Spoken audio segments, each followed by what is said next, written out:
Welcome to Book Huddle. I'm your host, Karen Reader with Readgab. Today, our guest is Kate DiCamillo, and she has new books out. She always has new books out. She's an incredible writer. I'm so excited to have her. But we're going to talk about specifically just the power of a read aloud, whether it be in the classroom or at home. But before we do that, Kate, I would love to have you introduce yourself and tell us a little bit about you. I am Kate DiCamillo, and I feel like I'm like one of the luckiest people in the world because I get to tell stories for a living. And other than writing, what I am a coffee drinker. I am a big enthusiastic eater who does not cook. So one of my hobbies is collecting friends who do cook. And I am also, if you ask me to say who I am in the world, the answer that comes out of my mouth instinctually always is I am a reader. And Nice. I've seen myself that way since I was, 8 years old. It's just who I am in the world. It's how I make sense out of the world. All right, I like to do an author icebreaker. All So right. we do Ink Heart, which the characters are just pulled magically into the book and experience the story of this amazing land. So what book would you love to be pulled into? Well, I'm taking, because sometimes it's terrifying. Yes, or not want to Yeah, be pulled but into. I'm going to go from the comforting standpoint. I'm going to pick what my 8-year-old self would have picked, Nice. which is I loved the original Paddington books. Okay, yeah. Yeah, Paddington the bear, and Paddington would go and visit his friend Mr. Gruber, who kind of had like an antique store, and he would sit on his horsehair sofa and drink hot chocolate with him. So that's what I would go into the book to do, to sit with Mr. Gruber and Paddington on the horsehair sofa. Yeah. Oh, nice. That's so Cozy. fun.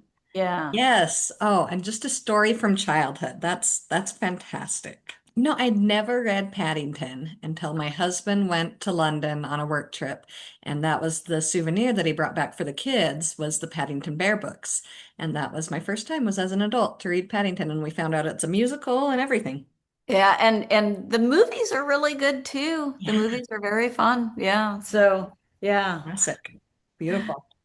All right, so you write these incredible books, and one thing that I love about them is that they make such great read alouds. I've done two One School, One Books with my kids where we did Flora and Ulysses for one of them and The Magician's Elephant, and so I grabbed both of those, Oh, and the fun. kids love them, and the students all love them. They just make such fantastic read alouds.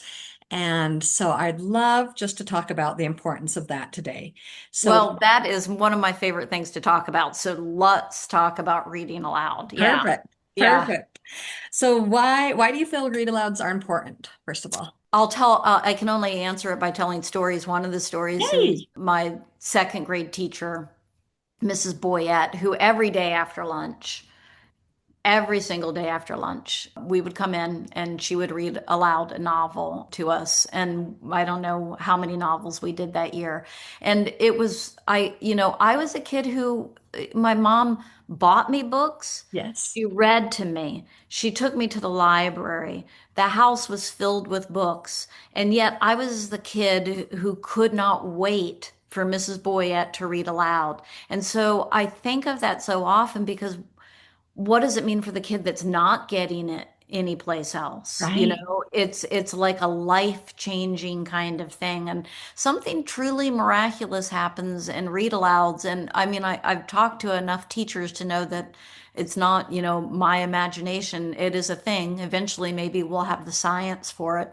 But Right. it's like there's some kind of subterranean connection that happens.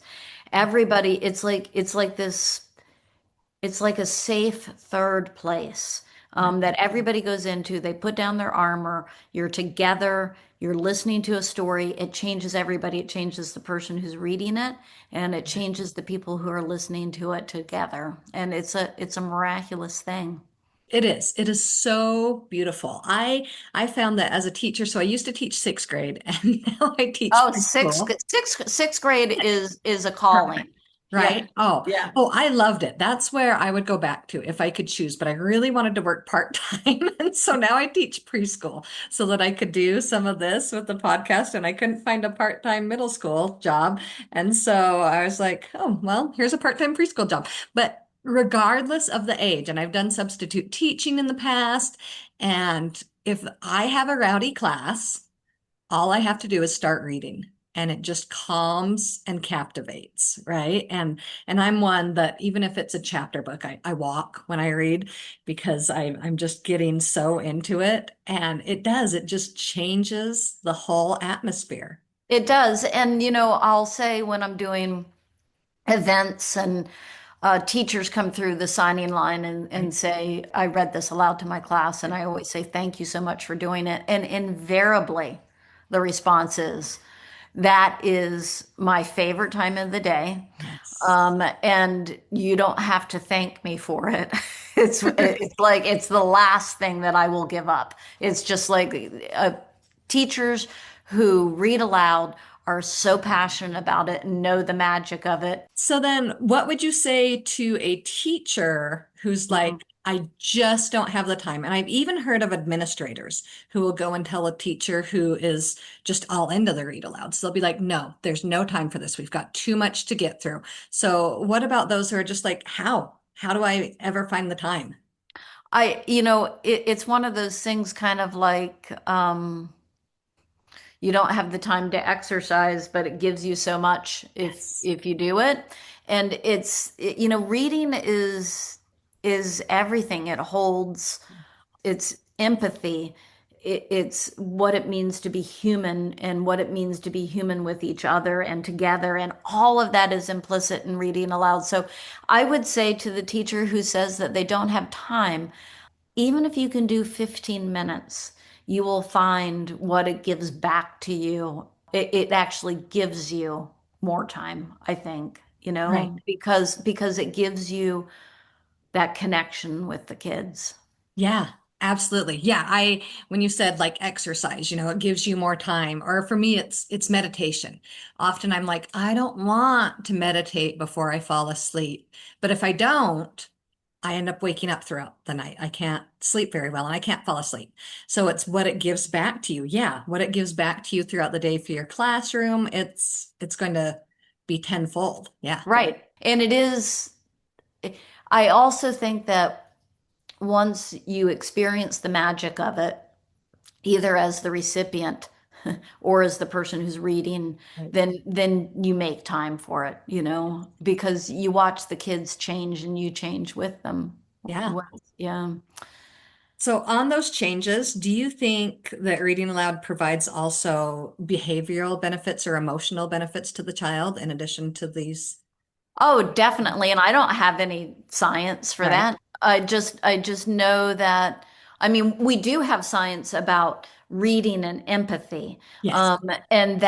And here I'll extrapolate from that and say, like the science shows us that when you read a sentence that says the protagonist picked up a pencil, all the neurons in your brain that would be involved in you picking up a pencil fire, right? Right. So it's just like you're doing it when you read about it.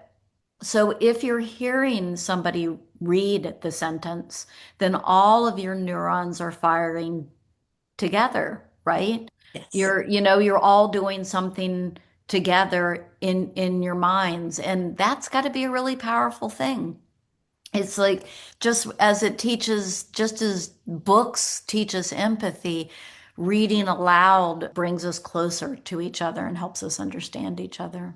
Yes. Absolutely. Like there's definite benefits to reading in any setting, like reading silently and independently for the kids, but it's a whole new world Yeah, when we're doing it as a class or in the home, right? So right. what ages do you say read aloud to this age, read aloud until this grade? Oh, And I'm probably setting sometimes, you up. yeah, sometimes when I am getting off a stage, the last thing I'll say is go home and read to your adult Yeah. because reading when to your child when the child is in the womb is a great idea. And I think that a kid reading out loud to the parent who is cooking them dinner or making them breakfast is a wonderful gift to give. And I think that going into a nursing home and reading aloud a kid's book because, people are in pain and it's harder to keep a long, complicated plot in your head. And a Right? kid's book, a middle grade novel is perfect for somebody in a nursing home, Yeah. So I just think there is no age when reading aloud is not appropriate. And, I hear from when I get letters from readers that, and this happened a lot during the pandemic, that, the third grade teacher would be reading out loud to the third grade class, and then the 13 and 14-year-olds wander into the room to Right. listen to the story, so I think we all need it. Yes, absolutely. I love that you didn't just talk about different ages of kids, but different ages of All everybody, of from us, yeah, creation in the womb to throughout yeah, we need it. We need it. the nursing home. I love that. I love that so much. And even myself, my husband, when he'll read out loud to the kids, I'll be like, I've got this to do and I've got this to do. But I stop. I just go and I sit down because we kind of take turns picking a story and reading to the children. And I never get whatever done that I need to do Right, as I because you want to go. hear the story, right? Yes. Yeah. And I love it when he reads to me. We used to do a lot of reading to each other before we had kids, even. Like we would take turns reading, and we still maintain that at Christmas. And he'll get after me if I start to fall asleep. But I'm like, it's just the most wonderful thing. Like I feel like I connect to you in such a great way. And it just feels like such a comforting thing to listen to Yes, somebody read to me. absolutely. And what a beautiful thing to turn it around and have the kids, even as they've grown up, just, hey, read to me if I'm the one cooking, and just to continue to improve on that relationship. Love it. What if it's whether it's a child to read to out loud to somebody, or if it's, an adult who's just like, I'm not comfortable with that. That's not my forte, is reading out loud. What if somebody's not confident in that ability? We don't want to say the dog's name now to Right. because he's gotten in his bed, but it is wonderful, particularly for kids, Yes. as they're building their confidence to read out loud to a dog. I don't know that a cat would listen. You have cats, so you Yes. can tell me, but it's a wonderful way to boost confidence. And I get it. I was such a reader, and I am still, like I said, such a reader. But a part of reading so many books as a kid was there were all these words that I knew, but I had no idea how to pronounce. And so you become nervous of saying those words Yeah. out loud. But the wonderful thing about it's a way, it's the same as telling a story. I say this to kids when I go into schools and talk to them about writing. This is a thing for human beings. So that means you don't have to be perfect to No. do it. It's a gift, it's a way to connect with somebody. So it's not a test for perfection. No. It's rather something for your heart to do to read a Right. story. So don't worry about being perfect. You can practice, Yeah. but don't worry about being perfect. It's about being with somebody and giving them something to read them a story. Right. So it's not just the receiver, it's also Right. the reader who's It- benefiting here. yeah, absolutely. Yeah. Absolutely. Even if it's an adult who's a proficient reader, right? Yes, absolutely. Your heart benefits. Can you make the read aloud experience something more? Like how can you enhance it after the reading? When you're done reading to beyond the readings, what can we do to enhance the experience? Well, I can only answer this as a kid in the classroom who would read a really good story in the textbook and then turn to the last page and see that there were 10 questions that I had to answer about what the story meant. Right. And I never wanted to do them, Hey, but, and this is what I would have loved, and it wasn't happening when I was in school. How did the story make you feel? Right. to sit and talk with the people who you have just shared the story with and to ask questions of the characters and of each other. That's what I love. But like, why did so and so do such and so? And it's funny Right. because I went on to major in English where you have to answer all those questions all the time, but it's just like I'm always connecting with a story on an emotional level. And so that's how I always want to extend the experience afterwards is talking with people about the story, connecting with people about the story we just read. Nice. Well, and you think about adults go to book club, right? They go and they love to chat about it. A kid doesn't want to open that up and write responses, but the kid would like a book club setting, like you were saying, Yes, I and would build it out, totally. right? Yeah. Yeah. Yeah. And I love that. Let's doing exactly what the adults do, like processing it emotionally together. What did it Yes. mean to you? Yeah. Yeah. Yeah. And then throwing off those ideas because then when you hear what somebody else says and oh, like disagreeing about it. That's one of my Right. biggest things is like hearing what somebody else says and being like, I didn't feel that, but that's interesting that you did. I disagree though, and here's what I think. And I'd love to see more of that happening. So when you're in the process of writing, you write so many books and I think all of them are narrated and on audiobooks. Do you ever think about what will this sound like when somebody narrates it, or what will this sound like when somebody's reading it in the classroom as you're in the writing process? No, I don't because I think that would it would scare me. It would scare me. But I read, when I'm in the last, like right before it goes to my editor for the first time, Right? I am reading out loud as I write. So it's just like, and it's astonishing to me when writers don't do that because you Yeah. catch so many things. It's just like, oh, that word bumps up against this word. And I've been reading it, for like what? Like, I don't know, I'm working on a novel for a year. So I've been seeing that same sentence again and again. But to read it aloud, I catch things, what it needs. So I'm reading it aloud all the time. And on this last, this is something that won't come out until 2027, but I went so far with that to like record it's a bunch of fairy tales and I recorded each one and each time I recorded I found something that oh wait this word needs to change and this word needs to change. Yeah. Nice. So when you hear it yourself and when you hear Yeah. yourself saying it, it makes a Yeah. difference Yeah. for when you're saying it, even different than listening to it. Yeah. So you talked about having teachers come and talk to you. Is there an experience that you could share with us where somebody told about a read aloud of one of your books and how it impacted them individually or as a class?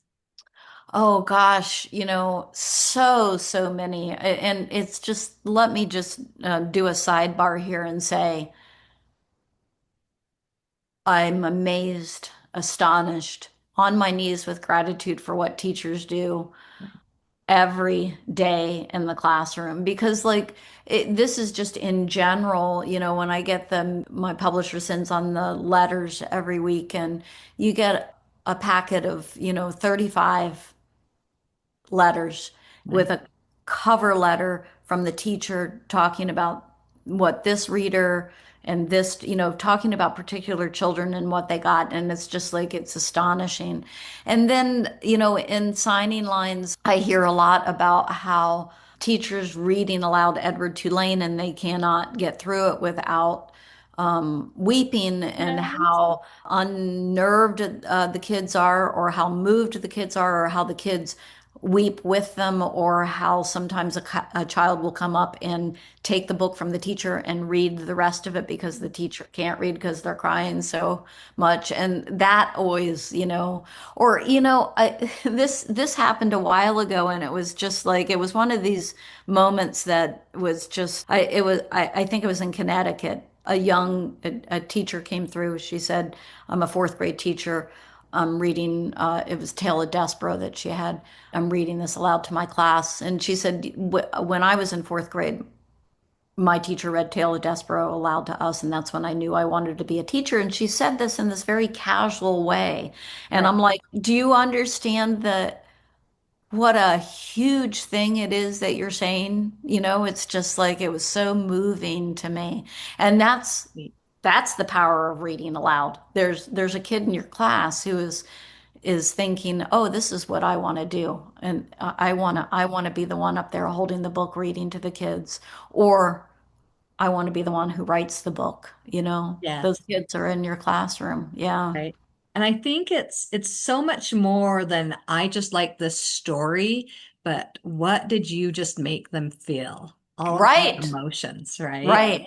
Right. Yeah. Collectively. Yes. Collectively. Because Yeah. a lot of times when I'll be talking books and I'm like, I cannot remember a thing about what that book's about, but I know I love it because I know how it made me feel. Right. But like my Absolutely. memory's gone, but I know the emotion it caused. Yeah.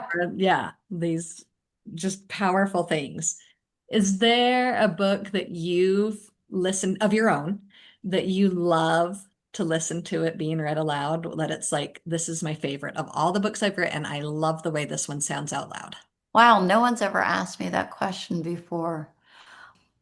It's the same as like with all of the novels. Once we've gotten through, the book is typeset and it goes through first pages and second pages, and I'm reading there for everything that I can catch and to make sure that everything's right. Once it's published, I never read it through Okay. from beginning to end for fear of like, I wish I could change that or and Yes. and then in the same way, I haven't listened to all of any of them because, yeah, I've never done that. I listen when the audio is done. I listen for the first chapter Hear sometimes. it. Okay. Yeah, and then I think not my business. It's kind of like Somebody else's experience now. yeah, it's out and it's that feeling of like it's not mine anymore. I've Yes. done what I can do and now it's out in the world. Yeah. Okay, so what about do you ever, you read a chapter sometimes in different settings, right? Do you have, Yeah. if they're like, pick a chapter, any book, which one would you go to if you were going to go present a chapter to as you read aloud, either online or I don't know, you go to I would author read yeah, signings, I would read the visits? first chapter of Because of Winn-Dixie for a couple of reasons because that was the first book and yeah, I feel like it is that first chapter is the first chapter of me getting to do all of this as a writer, because people responded to that book so well. I've been able to to keep on telling stories. And so, and I have stood and read aloud from that book literally all over the world, and people will still respond to it. You know, Maybe it's the dog, maybe it's Opal's voice. I don't know, but I'm so grateful to that book and to that first chapter. That's what I would read. Yeah. Nice. I've had so many people recommend Because of Winn-Dixie, and I've read tons of your other books, but it was just this last week that I listened to it for the first time. And Oh, it was such a treasure, and just the way that it makes you feel. And I think you have this incredible talent for keeping things short. Like even your novels that are a little bit longer are still pretty short, right? Because we've got like these little 2 hour reads, like your newest Lost Evangeline, but then like The Magician's Elephant, Flora and Ulysses, Because of Winn-Dixie, they're still pretty short. And so yeah, and are and you short just a, short chapters too. yes, Yeah, which is that I just what you started out and that's what you do? Or are you like, I'm not going to make it too long? I didn't do it consciously, but I think part of it is how I like, I love to read. Yes, I love a short chapter. right. And I love, and I'm also, I tend to be dialogue heavy. I Yeah. love reading dialogue and I love writing dialogue. And I like how it looks on the page. Then the page is inviting, yeah. So Yeah. Well, it's beautiful, and I love it the way it all comes together. I'm listening to Hotel, and now I can't say it. Balazar, did I say it right? Yep, yep, yep, yep. And it's just beautiful the way that you take these little bits and like in Lost Evangeline, you just have just like little bits of things that come beautifully together. Yeah. It And brings me and joy and in the end, to surprise me too often, right? you know. Uh, Yeah. I love it. You already did at the beginning actually, but do you have any other experiences that somebody read aloud to you that has had an impact on you? Yeah, like I said, my mom read aloud to us, and I have like a kind of a flashbulb memory of being on the couch. My mother was between my brother and me. The dog was on the floor, and she was reading aloud Ribsy, Beverly Cleary's Ribsy. Nice. And she laughed so hard that she cried. And Oh, it was the first time I'd seen that. I didn't know it was possible, and it's this wonderful memory of watching her just absolutely lose it herself too in the story, you nice. know? Yeah. Yeah. Oh, I love that. All right, so you've got Tales of Deckawoo Drive. We've got these shorter chapter books, like what is it? Normandy. Do I say that Yep, right? yep, Normandy yep, Tales. Got yep. three there, and then the novels. What makes you decide which one you're going to create or work on? Because you've got it's Deckawoo Drive still has more coming out, right? Like I thought it was done, and then I saw, oh, there's more. There are Yeah. that's done now. The last one is Mercy Watson is missing, which was so much fun to do. Like And 10, 12. There's a bunch though, right? there's seven of those, and then six of the original Mercies, Okay. and then some Mercy picture books too. And And then there's you one more. adapt into the picture books at once too? Yeah, Okay. yeah. And so it's just those I don't, it's great to have the shorter things and the fun things to work on in between the longer things. So it's just like to like right now I've got a novel going Yes. and like I work on that and then I put it aside and then I go to something shorter and it's it's nice to get that sense of completion and Nice. also it has that sense of play to it more. You can lose the sense of play sometimes in a novel because there's so many things that you have so many balls you have to keep up in the air. Right. So throughout the novel's not quite finished, you'll go and take a little break and work Right. on multiple things at a time. Yep, yep. I'll let the novel sit for a while and I'll work on something shorter. Nice. I've been wanting to hear an author say that they do that because some of them are like, nope, I've got to keep my mind compartmentalized. Yeah, That's no, I so mean, how I work that I'm like, here, here, here, here, here. I find that it benefits me to put something down and walk away from it, because I work by doing multiple drafts. So I'll take it up to Nice. like the third draft, say, let it sit for at least a couple of weeks, work on something shorter, come back. Yeah. Nice, nice. So can you tell us what's next? Can you tell us anything about Lost Evangeline just barely came out a month or so ago? And Right. then do you have another thing coming out in the next few months or I've got year? another easy reader, which is Orison Temple, the Okay. third one in that series. And then there will be the big fairy tale collection Oh in yes. 27. Yeah. So, yeah. Nice. Does that one have a title yet? It does, but I don't know if I'm allowed to No, say not it allowed to yet. say it. That's all right. Yeah. I know how like different stages go. Sometimes we Yeah. can hear and sometimes we can't. Well, that's fun. I'm wearing a shirt right now that says "Never too old for fairy tales," and I do. Oh, great. I Thank you. love Yes, that's how I fairy feel. tales. It's just like Yes. they're everything. Yeah. All right. Will you share with us a book that you would love to recommend? How about The Watsons Go to Birmingham, 1963 by Oh, Christopher wow. Paul Curtis? Yeah, I Okay. love that book. I love it. It's funny. It's laugh out loud funny, so it makes a great read aloud. And it Nice. also is warm and loving, and it talks about something really big and important. So, yeah, Christopher Ball Nice. Curtis, Watsons Go to Birmingham. I've heard the title and never read it. And you said it's from 1963? No, that's part of the title is the Oh, Watsons go to in Birmingham, 1962. 1960. Yeah, yeah, yeah. Okay. Yeah, so Okay. look for it. Yeah. I will. I would love to. Well, thank you so much, Kate, for taking the time, and I sure appreciate you. Thank you. It was great fun. I hope that you are just so inspired to do more read alouds. Now, I have a favor for you. If you enjoy my podcast, Book Huddle, could you take a second and go rate and review Book Huddle? Because that really helps more people to be able to find my podcast and just spread the word and the joy of reading. Now, I hope you have a fantastic week and go read some amazing books.